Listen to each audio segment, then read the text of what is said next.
Nora Hugo Brunt, Chapter 1. In her autobiography, Nora writes about her and Charles's dad, who was one of 5 brothers.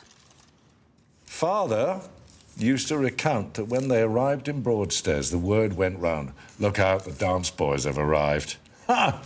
They were a gay young crowd, and in their youth had the good fortune of living in a townhouse in London and a country house in Broadstairs, Kent, where they spent most of the summer months. Dear. I don't know why this is quite so overwhelming, but it is. My father had a great sense of humour, good for him. Much too much sometimes when in a mischievous mood.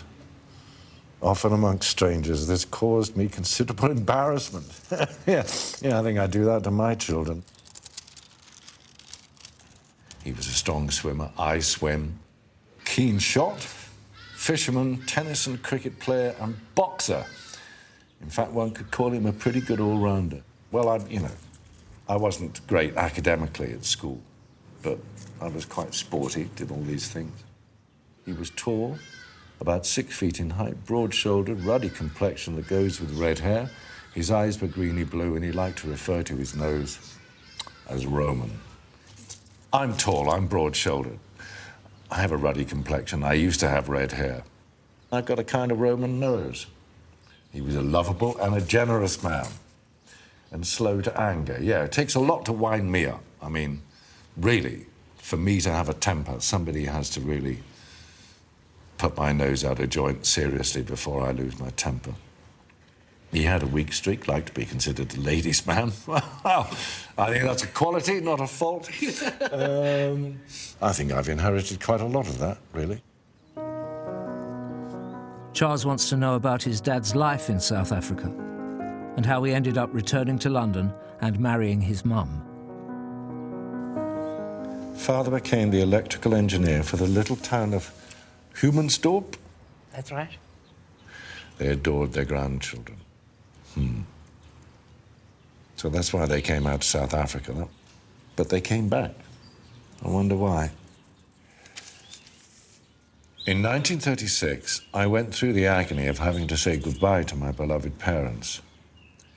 Father had had a serious illness necessitating an operation.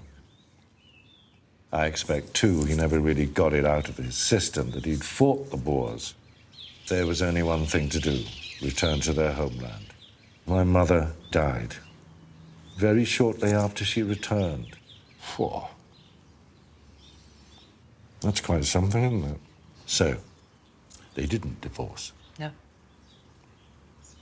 They went back to England together, and unfortunately, she died. Now, Walter married my mother, really not long after Louis died. So, I wonder if Nora had a bit of a problem with that. Probably did. You know? The time lapse was too short. Well, it's kind of not surprising. But then that kind of explains why I don't know our relationship. No. Well, we're starting. Yeah. All right? This is day 1. Day 1. Okay. Chapter 1. Yeah. Nora also kept albums of photographs, which include pictures of Charles's dad. Is this the old man? Yes, that's him. Wow. 1921. So he was 47 here. Do you see a resemblance? Yes, I do. Do you? Yes. Okay. So there he is. Pipe clamped firmly between his teeth. Now I've got one more. Have you? Okay. I'm gonna... It's hidden in the back of the book here. Oh. Very dapper indeed. Very dapper. I don't know what the occasion was. Got a bit of a twinkle in his eye, hasn't he? Naughty twinkle. Well. You say you only have one photograph of him? Yes. Yeah. And it's, There you go. Oh, my God. Thank you very much, Dave. Thank you. I think that's very special. I think it's... It is. It is indeed. This is great. Thank you. Thank you. Thank you. You're welcome.